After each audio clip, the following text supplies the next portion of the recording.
ਸਤਿ ਸ਼੍ਰੀ ਅਕਾਲ। ਤੁਸੀਂ ਜੁੜੇ ਹੋਏ ਹੋ ਪੰਜਾਬੀ ਰੇਡੀਓ ਯੂਐਸਏ ਦੇ ਨਾਲ ਤੇ ਮੈਂ ਹਾਂ ਪ੍ਰਵੀਨ ਸ਼ਰਮਾ ਲੈ ਕੇ ਹਾਜ਼ਰ ਹਾਂ ਪ੍ਰੋਗਰਾਮ ਖਬਰ ਤੇ ਨਜ਼ਰ। ਖਬਰ ਤੇ ਨਜ਼ਰ ਪ੍ਰੋਗਰਾਮ ਦੇ ਵਿੱਚ ਕਈ ਅਹਿਮ ਤੇ ਕਈ ਖਾਸ ਖਬਰਾਂ ਨੂੰ ਲੈ ਕੇ ਚਰਚਾ ਕਰਨ ਦੇ ਲਈ ਜੁੜ ਚੁੱਕੇ ਨੇ ਪੰਜਾਬ ਤੋਂ ਸੀਨੀਅਰ ਪੱਤਰਕਾਰ ਦੀਪਕ ਸ਼ਰਮਾ ਜਨਾਰਥਲ ਜੀ। ਸ਼ਰਮਾ ਸਤਿ ਸ਼੍ਰੀ ਅਕਾਲ, ਸਵਾਗਤ ਹੈ ਜੀ ਪੰਜਾਬੀ ਰੇਡੀਓ ਯੂਐਸਏ ਤੇ। ਸਤਿ ਸ਼੍ਰੀ ਅਕਾਲ ਪ੍ਰਵੀਨ ਜੀ, ਸਾਰੇ ਦਰਸ਼ਕਾਂ ਨੂੰ ਸਰੋਤਿਆਂ ਨੂੰ ਪਿਆਰ ਭਰੀ ਸਤਿ ਸ਼੍ਰੀ ਅਕਾਲ। ਸਤਿ ਸ਼੍ਰੀ ਅਕਾਲ ਜੀ। ਪ੍ਰੋਗਰਾਮ ਦੇ ਵਿੱਚ ਅੱਗੇ ਵਧਣ ਤੋਂ ਪਹਿਲਾਂ ਧੰਨਵਾਦ ਕਰਦੇ ਚੱਲੀਏ ਸਪਾਂਸਰਸ ਦਾ, ਜਿਹੜੇ ਜ਼ਰੀਆ ਬਣਦੇ ਨੇ ਇਹਨਾਂ ਪ੍ਰੋਗਰਾਮਾਂ ਨੂੰ ਤੁਹਾਡੇ ਤੱਕ ਪਹੁੰਚਾਉਣ ਦੇ ਲਈ। ਖਾਲਸਾ ਇੰਸ਼ੋਰੈਂਸ ਏਜੰਸੀ ਵਾਲੇ, ਜਿਨ੍ਹਾਂ ਤੋਂ ਤੁਸੀਂ ਹਰ ਤਰੀਕੇ ਦੀ ਇੰਸ਼ੋਰੈਂਸ ਲੈ ਸਕਦੇ ਹੋ। ਇੰਸ਼ੋਰੈਂਸ ਬਾਰੇ ਪਤਾ ਕਰਨ ਦੇ ਲਈ ਇਹਨਾਂ ਦਾ ਨੰਬਰ ਹੈ 408-272-2500। ਇਹ 1992 ਤੋਂ ਲਗਾਤਾਰ ਇੰਸ਼ੋਰੈਂਸ ਬਿਜ਼ਨਸ ਦੇ ਵਿੱਚ ਸ਼ਾਨਦਾਰ ਸੇਵਾਵਾਂ ਦੇ ਰਹੇ ਨੇ ਤੇ ਅਮਰੀਕਾ ਭਰ ਦੇ ਵਿੱਚ ਇੰਸ਼ੋਰੈਂਸ ਕਰਦੇ ਨੇ। ਓਬਾਮਾ ਕੇਅਰ, ਮੈਡੀਕੇਅਰ ਜਾਂ ਫਿਰ ਕਵਰਡ ਕੈਲੀਫੋਰਨੀਆ ਬਾਬਤ ਪਾਲਿਸੀ ਕਰਵਾਉਣ ਦੇ ਲਈ, ਸਲਾਹ ਲੈਣ ਦੇ ਲਈ ਅੱਜ ਹੀ ਕਾਲ ਕਰੋ 408-272-2500 ਤੇ। ਟਰਕੀਅਨ ਇਮੀਗ੍ਰੇਸ਼ਨ ਲਾ ਫਰਮ ਵਾਲੇ, ਜੇ ਟਰਕੀਅਨਾਂ ਟੋਨੀ ਟਰਕੀਅਨਾਂ ਦੇ ਨਾਲ ਤੁਸੀਂ ਯੂਐਸ ਇਮੀਗ੍ਰੇਸ਼ਨ ਬਾਬਤ ਕੋਈ ਵੀ ਸਲਾਹ ਕਰਨੀ ਹੈ, ਕੋਈ ਵੀ ਸਵਾਲ ਪੁੱਛਣਾ, ਤੇ ਇਹਨਾਂ ਦਾ ਨੰਬਰ ਹੈ 415-909-0503। Gurdeep Singh Birji Clovis, Mandeep Singh, Sandeep Kaur San Jose, Amrik Singh Atwal, Jarnail Singh Yuba City, Mahinder Singh, Mahinder Kaur Mattu Yuba City, Jind Kaur, Anayat Kaur Bakersfield, Jarnail Singh Seattle ਤੋਂ। ਇਹਨਾਂ ਸਾਰੇ ਹੀ ਸਪਾਂਸਰਸ ਦਾ ਬਹੁਤ ਬਹੁਤ ਧੰਨਵਾਦ। ਤੇ ਜੇਕਰ ਤੁਸੀਂ ਵੀ ਪੰਜਾਬੀ ਰੇਡੀਓ ਯੂਐਸਏ ਦੇ ਇਹਨਾਂ ਪ੍ਰੋਗਰਾਮਾਂ ਨੂੰ ਸਪਾਂਸਰ ਕਰਨਾ ਚਾਹੁੰਦੇ ਹੋ ਤਾਂ ਸਟੂਡੀਓ ਦਾ ਨੰਬਰ ਹੈ 408-272-5200। ਅੱਜ ਦਾ ਇਹ ਖਬਰ ਤੇ ਨਜ਼ਰ ਪ੍ਰੋਗਰਾਮ ਸਾਲ 2025 ਦੀ 13 ਮਾਰਚ ਦਾ ਪ੍ਰੋਗਰਾਮ ਹੈ ਤੇ ਦਿਨ ਅੱਜ ਵੀਰਵਾਰ ਹੈ। ਖਬਰਾਂ ਦੀ ਸ਼ੁਰੂਆਤ ਕਰੀਏ ਅਕਾਲੀ ਦਲ ਤੋਂ, ਜਾਂ ਕਹਿ ਲਈਏ ਅਕਾਲੀ ਦਲ ਬਾਦਲ ਤੋਂ। ਜਥੇਦਾਰਾਂ ਨੂੰ ਜਦੋਂ ਤੋਂ ਇਹਨਾਂ ਨੇ ਵਾਪਸ ਤੋਰਿਆ, ਜਦੋਂ ਤੋਂ ਸ਼੍ਰੋਮਣੀ ਕਮੇਟੀ ਨੇ ਕਿਹਾ ਕਿ ਇਸ ਕਾਰਨਾਂ ਕਰਕੇ ਆਪਾਂ ਸਿੰਘ ਸਾਹਿਬਾਨ ਨੂੰ, ਜਥੇਦਾਰ ਸਾਹਿਬਾਨ ਨੂੰ ਲਾ ਰਹੇ ਹਾਂ ਇਹਨਾਂ ਅਹੁਦਿਆਂ ਤੋਂ, ਉਸ ਤੋਂ ਬਾਅਦ ਹੋਰ ਤਾਂ ਹੋਰ ਜਿਹੜੀ ਮੁਖਾਲਫਤ ਪਹਿਲਾਂ ਹੋ ਰਹੀ ਸੀ ਉਹ ਤਾਂ ਜਾਰੀ ਸੀ, ਪਰ ਘਰੇ ਵੀ ਦਫਾੜ ਜਿਹੜੀ ਹੈ, ਜਿਹੜੀ ਕਦੇ ਅੰਦਰ ਖਾਤੇ ਹੋਣੀ ਆ, ਬਾਹਰ ਨਜ਼ਰ ਆਉਣ ਲੱਗ ਪਈ ਮਜੀਠੀਆ ਦੇ ਰੂਪ ਦੇ ਵਿੱਚ। ਹੁਣ ਖਬਰ ਇਹ ਕਹਿ ਰਹੀ ਹੈ ਸ਼ਰਮਾ ਜੀ ਕਿ ਜਥੇਦਾਰਾਂ ਨੂੰ ਵਾਪਸ ਲਿਆਉਣਾ ਬਾਦਲਾਂ ਦੀ ਮਜਬੂਰੀ ਬਣ ਗਈ ਹੈ ਜੀ। ਬਿਲਕੁਲ ਪ੍ਰਵੀਨ ਜੀ, ਤੁਹਾਡੇ ਧਿਆਨ ਚ ਹੋਏਗਾ ਕਿ ਇੱਕ ਵਾਰ ਪ੍ਰਕਾਸ਼ ਸਿੰਘ ਬਾਦਲ ਨੇ ਜਥੇਦਾਰਾਂ ਨੂੰ ਘਰੇ ਬੁਲਾ ਕੇ ਜਦੋਂ ਹੁਕਮ ਚਾੜਤੇ ਸੀ ਤੇ ਉਸ ਅਨੁਸਾਰ ਕਾਰਵਾਈ ਪੈ ਗਈ ਸੀ ਡੇਰਾ ਮੁਖੀ ਨੂੰ ਮਾਫੀ ਵਾਲੀ ਜੀ ਜੀ, ਤੇ ਉਸ ਤੋਂ ਬਾਅਦ ਸੰਗਤ ਦੇ ਰੋਹ ਮੂਰੇ ਝੁਕਦਿਆਂ ਉਹ ਵਾਪਸ ਲੈਣਾ ਪੈ ਗਿਆ ਸੀ। ਸੋ ਕੀ ਉਸ ਤਰ੍ਹਾਂ ਦਾ ਮਾਹੌਲ ਇੱਕ ਵਾਰ ਫਿਰ ਬਣ ਰਿਹਾ? ਸੰਗਤ ਇਹ ਮਹਿਸੂਸ ਕਰਨ ਲੱਗੀ ਹੈ, ਸਿੱਖ ਭਾਈਚਾਰਾ ਇਹ ਮਹਿਸੂਸ ਕਰਨ ਲੱਗਿਆ ਕਿ ਇਸ ਮੌਕੇ ਮਸਲਾ ਪ੍ਰਧਾਨਗੀ ਦਾ ਜਾਂ ਰਾਜਨੀਤਿਕ ਪਾਰਟੀ ਦਾ ਨਹੀਂ, ਪੰਥ ਦੇ ਸਿਧਾਂਤਾਂ ਦਾ, ਉਹਨਾਂ ਦੇ ਰੁਤਬੇ ਦਾ, ਸ਼੍ਰੀ ਅਕਾਲ ਤਖਤ ਸਾਹਿਬ ਦੀ ਮਰਿਆਦਾ ਦਾ ਬਣ ਗਿਆ। ਸੋ ਸਥਿਤੀ ਦੇ ਵਿੱਚ ਕੀ ਇੱਕ ਅੰਦਰ ਰੋਸਾ ਇਸ ਤਰ੍ਹਾਂ ਪਨਪ ਰਿਹਾ ਕਿ ਬਾਦਲ ਧਿਰ ਨੂੰ ਆਪਣਾ ਫੈਸਲਾ ਵਾਪਸ ਲੈਣਾ ਪੈ ਜਾਵੇ, ਇਹ ਸਥਿਤੀ ਬਣ ਰਹੀ ਹੈ। ਇਹਦੇ ਵਿੱਚ ਇੱਕ ਨੁਕਤਾ ਜਿਹੜਾ ਸਮਝਣ ਵਾਲਾ, ਉਹਨੂੰ ਪੜਾ ਦਰ ਪੜਾ ਸਮਝੀ ਜੇ ਤਾਂ ਸੁਖਬੀਰ ਸਿੰਘ ਬਾਦਲ ਹੋਰਾਂ ਨੇ ਇਸ ਗੱਲ ਤੇ ਕਹਿੰਦੇ ਮੰਥਨ ਕੀਤਾ ਕਿ ਆਪਣੇ ਮੂਹਰੇ ਬਜਟ ਇਜਲਾਸ ਪਿਆ, ਠੀਕ ਹੈ, ਤੇ ਜਿਹੜਾ 28 ਤਰੀਕ ਨੂੰ ਸ਼੍ਰੋਮਣੀ ਗੁਰਦੁਆਰਾ ਪ੍ਰਬੰਧਕ ਕਮੇਟੀ ਦਾ ਬਜਟ ਇਜਲਾਸ ਬੁਲਾਇਆ ਗਿਆ, ਉਸ ਦਿਨ ਜੇ ਪੱਤਾ ਹੀ ਉਲਟਾ ਪੈ ਗਿਆ ਕਿ ਕਿਸੇ ਧਿਰ ਨੇ ਲਿਆ ਕੇ ਮਤਾ ਰੱਖਤਾ ਕਿ ਜੀ ਆਹ ਬੰਦਾ ਸਾਡਾ ਪ੍ਰਧਾਨਗੀ ਦਾ ਦਾਅਵੇਦਾਰ ਹੈ ਜੀ, ਪ੍ਰਧਾਨ ਚੁਣੋ ਜੀ ਇਹਨੂੰ, ਠੀਕ ਹੈ, ਤੇ ਹਾਊਸ ਦੇ ਵਿੱਚ ਉਹਦੇ ਹੱਕ 'ਚ ਵੱਧ ਬੰਦੇ ਆ ਗਏ ਤੇ ਫਿਰ ਆਪਾਂ ਤਾਂ ਕੀਤੀ ਕਰਾਈ ਖਤਮ ਹੋ ਜੂ, ਕਿੱਧਰ ਨੂੰ ਜਾਵਾਂਗੇ। ਤੇ ਉੱਥੋਂ ਹੀ ਕਹਿੰਦੇ ਕਿ ਇਹ ਗੱਲ ਤੁਰ ਪਵੇ ਕਿ ਜੀ ਆਹ ਮਤਾ ਅਸੀਂ ਪੇਸ਼ ਕਰਦੇ ਹਾਂ ਕਿ ਜਥੇਦਾਰ ਸਾਹਿਬ ਬਹਾਲ ਹੋਣ ਤੇ ਸਾਰੀ ਗਿਣਤੀ। ਅਸਲ 'ਚ ਇਸ ਨੂੰ ਹੁਣ ਇਸ ਨੁਕਤੇ ਤੋਂ ਸਮਝੀਏ ਆਪਾਂ ਕਿ ਬੀਬੀ ਜਗੀਰ ਕੌਰ ਹੋਰਾਂ ਦਾ ਜਿਹੜਾ ਸੁਧਾਰ ਲਹਿਰ ਵਾਲਾ ਗਰੁੱਪ ਹੈ, ਉਹ 25-30 ਵੋਟਾਂ ਦੀ ਮਾਰ ਤਾਂ ਰੱਖਦਾ ਨਾ ਪੱਕੀਆਂ। ਹਾਂਜੀ, ਇੰਨੀ ਤਾਂ 19 ਲੱਗ ਗਏ ਸੀ, ਉਹਨਾਂ ਕੋਲ ਇੰਨੀਆਂ ਕੁ ਵੋਟਾਂ ਦੀ ਪਹੁੰਚ ਹੈਗੀ ਆ। ਤੇ ਦੂਸਰੇ ਪਾਸੇ ਅੱਜ ਦਮਦਮੀ ਟਕਸਾਲ ਨੇ ਇਕੱਠ ਰੱਖਿਆ ਹੋਇਆ ਜੀ। ਬੇਸ਼ੱਕ ਧੁੰਮਾ ਹੋਰੀ ਅੱਜ ਕੱਲ ਕੁੰਭ ਵੀ ਨਹਾਏ ਆਉਂਦੇ ਨੇ, ਅੱਜ ਕੱਲ ਮਹਾਰਾਸ਼ਟਰ ਵੀ ਜਾਏ ਆਉਂਦੇ ਨੇ, ਬੀਜੇਪੀ ਦੀ ਪ੍ਰਚਾਰ ਵੀ ਕਰੇ ਆਉਂਦੇ ਨੇ, ਆਰਐਸ ਨਾਲ ਰਾਬਤਾ ਵੀ ਰੱਖਦੇ ਨੇ, ਔਰ ਇੱਥੇ ਸੰਤ ਸਮਾਜ ਦੇ ਵਿੱਚ ਵੀ ਉਹਨਾਂ ਦੀ ਉਨੀਓ ਪਕੜ ਹੈਗੀ ਆ, ਕਿਉਂਕਿ ਬਾਦਲਾਂ ਦੀ ਵੀ ਕਿਸੇ ਸਮੇਂ ਖਾਸ ਸੀ, ਜਦ ਬਾਦਲਾਂ ਦੀ ਵੀ ਬੀਜੇਪੀ ਨਾਲ ਜਾਰੀ ਸੀ। ਜੀ ਜੀ, ਇਸ ਲਈ ਇਸ ਪ੍ਰਕਿਰਿਆ ਦੇ ਵਿੱਚ ਧੁੰਮਾ ਹੋਰਾਂ ਦੇ ਕੋਟੇ 'ਚ ਵੀ ਜਾਂ ਸੰਤ ਸਮਾਜ ਦੇ ਕੋਟੇ 'ਚ ਵੀ 25 ਤੋਂ 30 ਮੈਂਬਰ ਹੈਗੇ ਨੇ ਜਿਹੜੇ ਇਹਨਾਂ ਦੇ ਕੋਟੇ 'ਚ ਟਿਕਟਾਂ ਦੇ ਕੇ ਇਹਨਾਂ ਨੇ ਆਪਣੀ ਮਰਜ਼ੀ ਨਾਲ ਬੰਦੇ ਖੜਾਏ ਹੋਏ। ਸੋ ਉਹ ਜੇ 25-30 ਬੰਦੇ ਇੱਧਰ ਭੁਗਤਦੇ ਨੇ ਤਾਂ 50 ਤੋਂ 60 ਬੰਦੇ ਸਿੱਧੇ ਬਾਦਲ ਧਿਰ ਦੇ ਉਲਟ ਖੜ ਗਏ। ਪਰ ਸਭ ਦੀਆਂ ਨਜ਼ਰਾਂ ਬਿਕਰਮ ਸਿੰਘ ਮਜੀਠੀਆ ਤੇ ਨੇ ਜੀ। ਉਹੀ ਨਹੀਂ ਬਲਵਿੰਦਰ ਸਿੰਘ ਭੁੰਦੜ ਜਿਹੜੇ ਕਹਿੰਦੇ ਸੀ ਸੁਖਬੀਰ ਦੀ ਪਿੱਠ ਛੁਰਾ ਮਾਰਿਆ ਤੇ ਜਿਹਨੂੰ ਅਕਾਲੀ ਦਲ ਚੋਂ ਬਾਹਰ ਕੱਢਿਆ ਹੋਇਆ ਅਕਾਲ ਤਖਤ ਦੇ ਹੁਕਮ ਅਨੁਸਾਰ, ਉਹਨੂੰ ਨਾਲ ਲੈ ਕੇ ਘਰੇ ਜਾਂਦੇ। ਬਿਰਸਾ ਸਿੰਘ ਬਲਟੋਹਾ ਨੂੰ ਲੈ ਕੇ ਬਲਵਿੰਦਰ ਸਿੰਘ ਭੁੰਦੜ ਬਿਕਰਮ ਮਜੀਠੀਆ ਦੇ ਘਰੇ ਕਰਨ ਕੀ ਗਏ ਸੀ? ਮਨਾਉਣ ਗਏ ਸੀ। ਜੀ ਕਿ ਉਹਨਾਂ ਨੂੰ ਡਰ ਲੱਗਦਾ ਕਿ 5-10 ਮੈਂਬਰਾਂ ਦੀ ਮਾਰਤਾ ਵਿਕਰਮ ਮਜੀਠੀਆ ਵੀ ਰੱਖਦਾ, ਬਿਲਕੁਲ ਹੋ ਕਿ ਸਕਦਾ। ਗਿਣਤੀ ਕਿਤੇ 70 ਦੇ ਗੇੜ 'ਚ ਨਾ ਚਲੀ ਜਾਵੇ, ਉੱਪਰ ਨਾ ਚਲੀ ਜਾਵੇ, ਕਿਤੇ ਬਹੁਮਤ ਉੱਧਰ ਹੋ ਜਾਵੇ। ਕੀ ਇਸ ਤਰ੍ਹਾਂ ਦੀ ਮੈਨੇਜਮੈਂਟ ਹੈ? ਕਿ ਇਸੇ ਲਈ ਸੁਖਬੀਰ ਬਾਦਲ ਹਰ ਘੰਟੇ ਬਾਅਦ ਕਿਸੇ ਨਾ ਕਿਸੇ ਨੂੰ ਮਿਲ ਰਹੇ ਨੇ, ਕਿਸੇ ਨਾਲ ਮੀਟਿੰਗ ਕਰ ਰਹੇ ਨੇ। ਇੱਕ ਪਹਿਲੂ ਇਹ ਹੈ ਜੀ, ਉਹਦੇ ਵਿੱਚੋਂ ਕਹਿੰਦੇ ਇਹ ਨੁਕਤੇ ਤੇ ਵਿਚਾਰ ਹੈ। ਇਹ ਜ਼ਰੂਰੀ ਨਹੀਂ ਹੁੰਦਾ ਕਿ ਜਿਹੜਾ ਵੀ ਨੁਕਤਾ ਵਿਚਾਰਿਆ ਜਾਵੇ ਉਹ ਫਾਈਨਲ ਹੁੰਦਾ ਜੀ ਜੀ ਪਰ ਇਹ ਬਾਦਲ ਦਲ ਦੇ ਘਰੇ ਸੁਖਬੀਰ ਬਾਦਲ ਦੀ ਕੋਠੀ ਦੇ ਵਿੱਚ ਨੁਕਤਾ ਵਿਚਾਰਿਆ ਗਿਆ ਕਿ ਆਪਾਂ ਜੇਕਰ ਸਿੰਘ ਸਾਹਿਬ ਦੀ ਵਾਪਸੀ ਕਰਾ ਲਈਏ, ਆਪਾਂ ਇਹਨਾਂ ਨੂੰ ਕਹੀਏ ਕਿ ਲਓ ਜੀ ਅਸੀਂ ਗਿਆਨੀ ਰਘਵੀਰ ਸਿੰਘ ਹੋਰਾਂ ਨੂੰ ਮੁੜ ਕੇ ਅਕਾਲ ਤਖਤ ਸਾਹਿਬ ਦਾ ਜਥੇਦਾਰ ਲਾਉਂਦੇ ਆ, ਅਸੀਂ ਸੁਲਤਾਨ ਸਿੰਘ ਹੋਰਾਂ ਨੂੰ ਚਾਹੇ ਸ਼੍ਰੀ ਅਨੰਦਪੁਰ ਸਾਹਿਬ ਦੇ ਦਈਏ, ਕੁਲਦੀਪ ਸਿੰਘ ਗੜਗੱਜ ਹੋਰਾਂ ਨੂੰ ਦਮਦਮਾ ਸਾਹਿਬ ਭੇਜ ਦਈਏ, ਅਜੇ ਬਾਬਾ ਟੇਕ ਸਿੰਘ ਧਨੌਲਾ ਨੂੰ ਤਾਂ ਸੇਵਾ ਸੰਭਾਲੀ ਨਹੀਂ, ਹੈ ਨਾ, ਜਾਂ ਆਪਾਂ ਫਿਰ ਗਿਆਨੀ ਸੁਲਤਾਨ ਸਿੰਘ ਨੂੰ ਕਹੀਏ ਤੁਸੀਂ ਦਮਦਮਾ ਸਾਹਿਬ ਜਾ ਕੇ ਸਾਂਭ ਲਓ, ਕਿ ਲਓ ਜੀ ਆਪਣੀ ਐਡਜਸਟਮੈਂਟ ਆਪਾਂ ਉਵੇਂ ਹੀ ਕਰ ਦਈਏ, ਫਿਰ ਠੀਕ ਹੈ। ਤੇ ਕਹਿੰਦੇ ਵਿੱਚੋਂ ਇਹ ਵੀ ਸਵਾਲ ਆਇਆ ਕਿ ਜੀ ਇਹ ਕੰਮ ਜੇ ਕਰਨਾ ਤਾਂ ਆਪਾਂ ਧਾਮੀ ਸਾਹਿਬ ਦੇ ਰਾਹੀਂ ਕਰਾਈਏ, ਉਹਨਾਂ ਨੂੰ ਵਾਪਸੀ ਵੀ ਆਪਣਾ ਰਾਹ ਬਣ ਜਾਊਗਾ। ਕਿ ਕਹਿੰਦੇ ਲਓ ਜੀ ਧਾਮੀ ਸਾਹਿਬ ਨੇ ਆ ਕੇ ਆ ਕਰਾ ਲਿਆ, ਇਸ ਲਈ ਵਾਪਸ ਆਏ ਨੇ ਕਿ ਉਹਨਾਂ ਦਾ ਅਸਤੀਫਾ ਵੀ ਅਜੇ ਪ੍ਰਵਾਨ ਨਹੀਂ ਹੋਇਆ।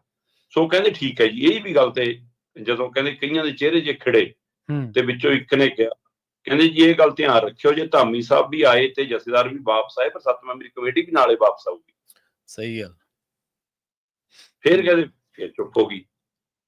ਹੁਣ ਇੱਥੇ ਚੁੱਪ ਖੜੀ ਹੈ।